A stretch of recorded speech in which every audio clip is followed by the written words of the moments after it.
the spreadsheet from scratch. Like, you know, open up an Excel spreadsheet, let's build this from scratch.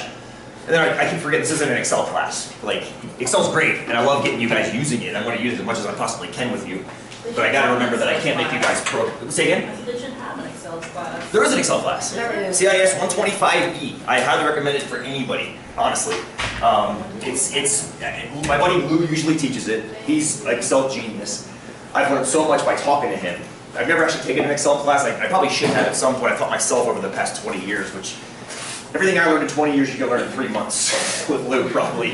It's taken me that long to do it. It's a really wonderful tool. And I mean, I know all you guys are doing was pushing F9 and collecting data, which is all I wanted you to do. That's the whole point. It's kind of like in 243, that third project I had you guys do where you were pressing F9 and watching results. Yesterday, talking with my 243 class, I realized that I can work more of that into the class.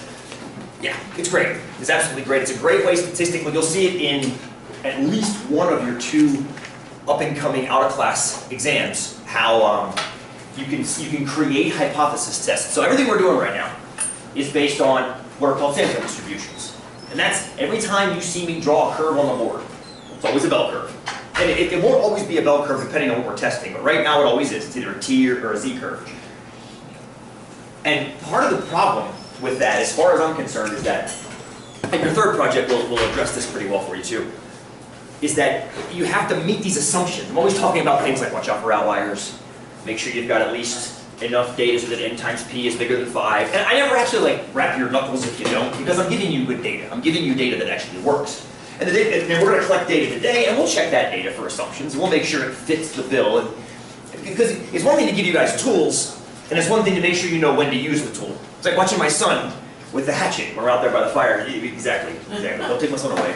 But like when I'm out there cutting wood, when we're having a campfire, I'm cutting wood, cutting 2x4s, ripping down the center. I put the hatchet down, I watch him like a hawk as I go and build the fire. He grabs it, I'm like, put it down. He's like, why? I'm like, because you use like a tennis racket. You know, that's the thing. I can give anybody a tool, but then making sure that you know when to use the tool. He knows how to use it, you swing it. But he doesn't exactly know when to use it. Like you don't swing it at daddy's butt. So the idea of hypothesis testing that we're doing in class, and it's fairly standard, is that, we got stopwatches? We might run out. We might run out. So that's okay. That's okay. If we run out, we can. If you guys have a phone with a watch, that'll work too, maybe. The idea is you can build other tests based off the same idea, but you have to kind of make up your own curves. And people are like, wait a minute, how could you just make up curves? Well, the idea with Excel, and what you just saw in your project that you just did was, nowhere in that project, when you were pressing F9, was that TI generating anything except random data. But yet, let's see what happens. Let's collect some data right now. I want to see the results. Remember, the whole point of that project was what? That you just turned in. The whole point of that project was what? 95%. To show you where 95% comes from and what it means again. Make sure we can see this okay. Yeah. Okay, so here's what we're going to do. I'm going to run around real quick. Actually, I'm not going to run, stand still. But I want to ask you guys, what percentages did you get? Anybody get 80% for their 20 trials? You did 20 trials, and you kept track of how many contained the baby weights, right? Baby weights. Anybody get 80% confidence? Anybody get lower than 80%? Like 75 or 70? What'd you get, Jack? 75. 75%. Boom. So Jack's doing the experiment going, what the hell? 90%, 95% my butt. Nobody got 80%? Anybody get 85%? We had an 85, just one, we got two 85%. 85, whoops. Oh, I thought I did it wrong. Hang on, hold that thought. I love hearing this. And this is good. There's a reason I keep this as a project and not a homework assignment, because I want to make sure everybody does it and we can all regroup and kind of talk about it afterwards. 90% confidence.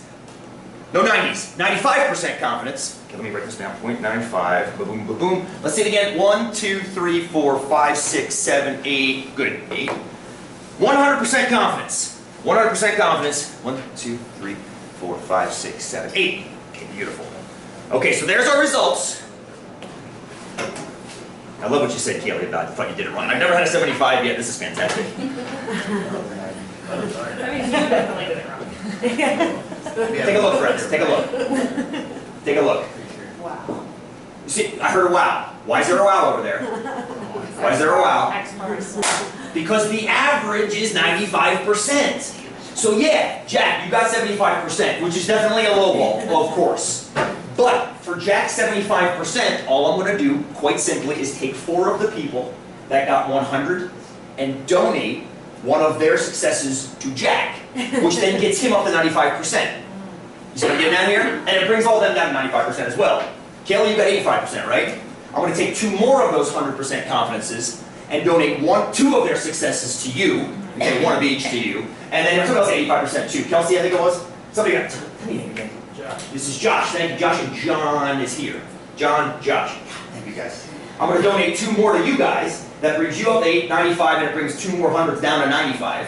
And I think that was all we have. Yeah. Then everybody's at 95. It very rarely comes out to exactly 95%. It's usually 94.55 or 95.12 or something weird, some weird decimal. But it averages to 95. That's the whole point. It doesn't guarantee that you guys are going to hit 19 out of 20 every single time. I mean, hell, that's like giving you a die and saying, go roll it. And you're going to get a 1, 2, 3, 4, 5, and 6 every single time you roll it 6 times. It's asinine. That's not going to happen. But what is going to happen if you keep rolling a die? The average number of ones you're going to get are going to happen 1/6 of the time. And what's interesting is, remember Chuck-a-Luck in 243? Some of you guys might remember this from 243. It's the die game with 3 dice and you roll. And if you bet on a number, and you roll 3 dice, and if you get that number 1 time, you win $1 back. If you get it twice, you win $2 back. If you get it 3 times, you win $10 back. Otherwise, you don't get anything. And the idea of the game is you can fix the winnings of that game so that folks keep playing even though it's dumb. Because on average, you lose that game. On average, you lose 50 cents per game when you play that game.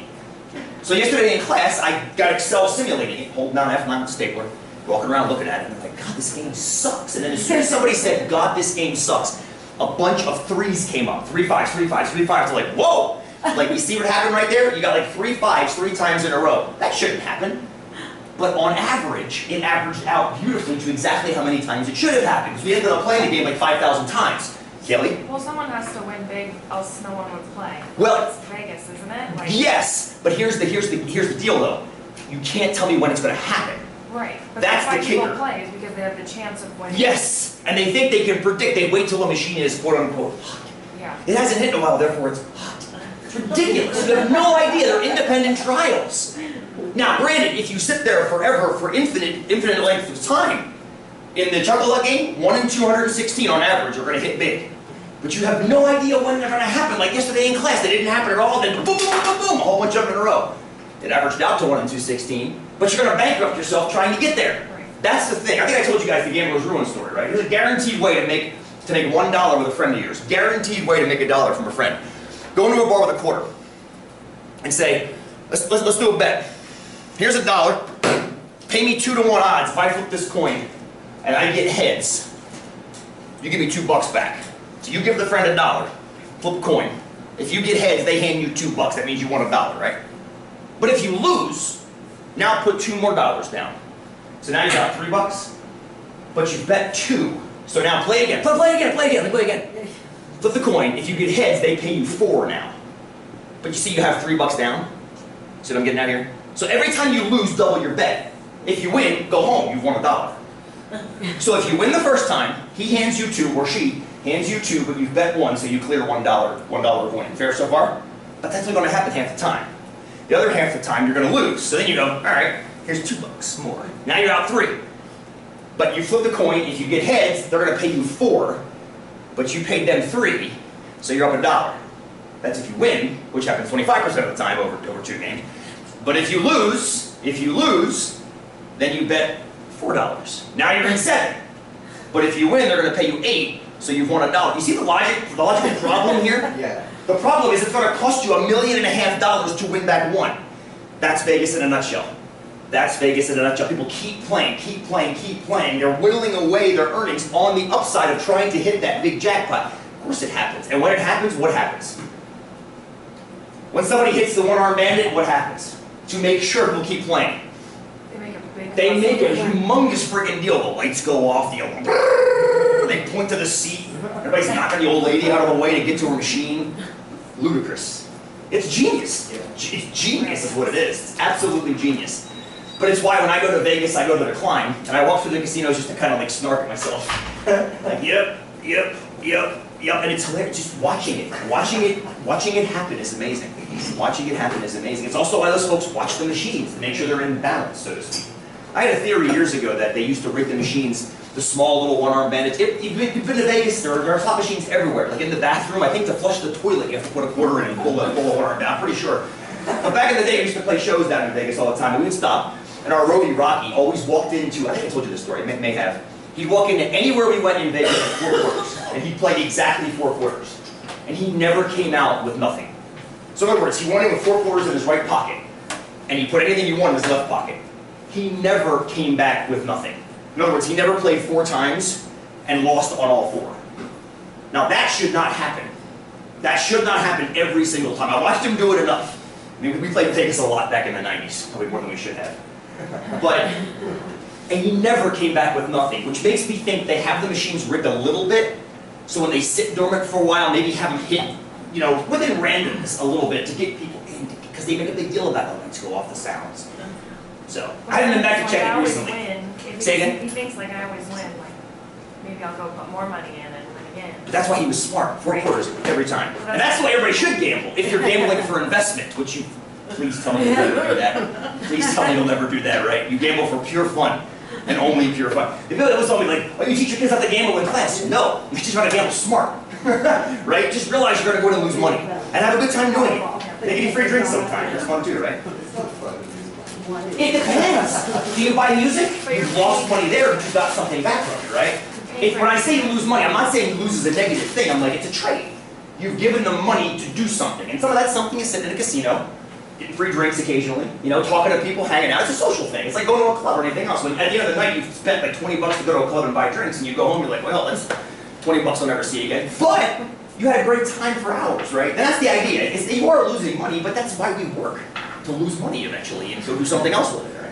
I'm not trying to be negative about it. Just, you know, it's a net loss. It's a net loss. Cool. Good. All right. So thank you for proving the point. The screen is off now, but proving the point about confidence, right. 95% confidence on average. Jack, thank you for 75% confidence. I apologize for 75% confidence. Definitely rare.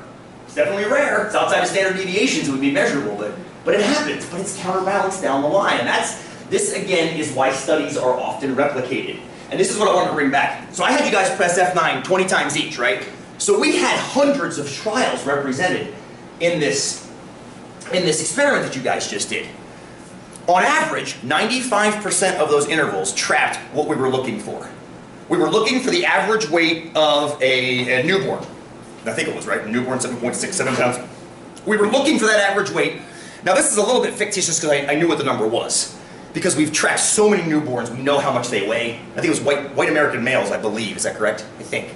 Or was it just newborns in general? Just newborns in general. Should have been more specific and all like white American males, but whatever, it's fine. Doesn't matter, doesn't matter. Whatever it is, you don't know it, usually. Now, I did know this, just because of so many trials, basically 0 margin of error per Eric from before. But here's the deal, right? Jack only hit it 15 out of 20 times.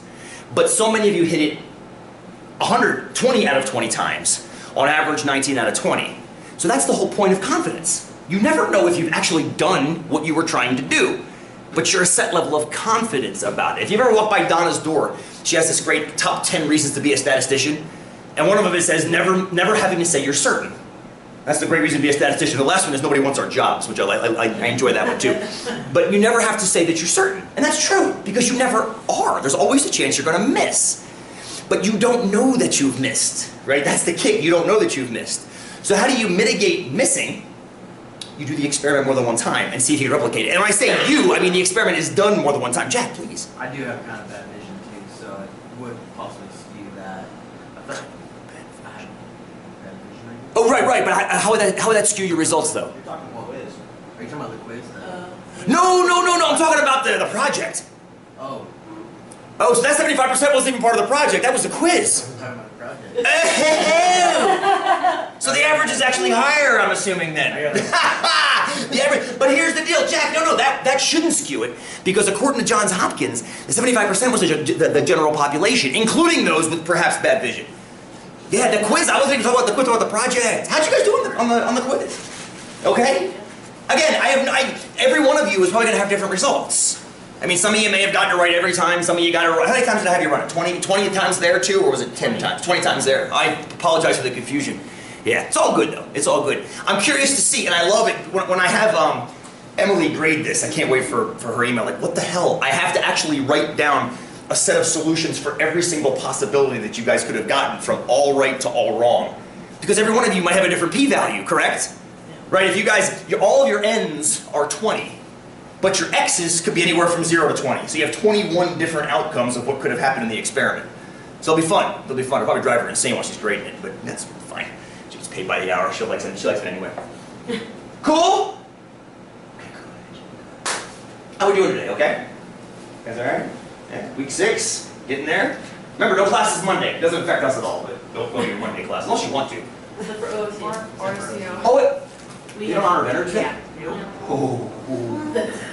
It's one thing not to honor Columbus Day. I was actually inside very, very happy when we stopped honoring Columbus. But to not, Well, it's silly. 'Cause Not I don't nowhere? go to It's not classes anywhere? I have to go to my classes at OSU. no, not to be an unfeeling prick. It's not so much that I want you guys not to come to class. It's that we're not honoring veterans. Right. Is it put somewhere else? Like they give you like an extra day off of fine? Is that even legal? They said, I know, right? the president, so when one of my friends called the Yes. president of OSU Yes. yesterday because he was really upset. Is this that- the president here or the president in Corvallis? in Corvallis. Corvallis, gotcha. So he called him and he said that not all states honor Veterans Day. Oh. And that made my friend really upset. He's like, how do you think we became states? Well, that's a good question. And his response was? I don't know. I Hang didn't up. hear the whole Oh, conversation. darn it. but, Oh, man. yeah. Okay, that makes me sad. That does make me sad. It makes me sad for a lot of reasons, Yeah. but, okay, so no COCC classes on Monday. We'll just not get too political or...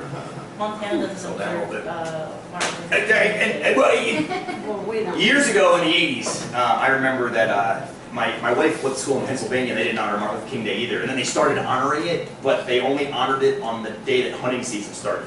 So they put it on the first day of hunting season before Martin Luther King Day. And then the memo leaked where it was written down that we'll start. And it was just such a, yeah. Columbus Day, have it, totally. I'd rather have you here learning something than honoring Columbus, but it's, yeah, you just tread on thin ice with Veterans Day and Martin Luther King Day. Puerto Rico. Woo! Anyway, let's get back to nice objective mathematics.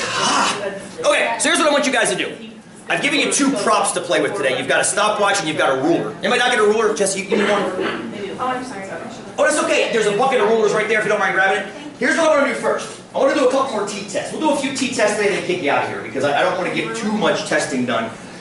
We'll need your data sheets towards the end of the day. Well, I think I'm doing this correctly. I think we'll have 4 tests to run today and kind of show you how to wrap up t-testing. And then next week we'll start into the multiple parameter testing, which is more interesting in a lot of ways, so we can start using control groups and experimental groups and things like that. Here's the first thing I want you to do. On a piece of paper, not your ruler, actually take those rulers and turn them so that you can't see the rulings on them, so put them upside down. On any piece of paper, and try to do it on a piece of paper that doesn't have any lines or anything else on it, okay? If you don't have that. Well, the cover of your book, for example. Oh, okay. The cover of your notebook probably doesn't have any lines on it, or a piece of scrap paper. It's nothing you're going to turn in. It's just something, if you can find a piece of paper with no lines on it, that's the easiest thing to do. Or you can do it lightly on the desk and then erase it, I guess. That's why there was a eraser on Maybe, the it's possible. Here's what I want you to do. And if you have to use line paper, that's totally fine. That's totally fine too. So just try to find something without any references so that you're just looking at a blank piece of paper. If you have it in front of you, that's great. So very simple. I want you to take your pencil and draw 2 points that are exactly 3 inches apart without using the ruler. Try to eyeball 3 inches apart. 2 points 3 inches apart.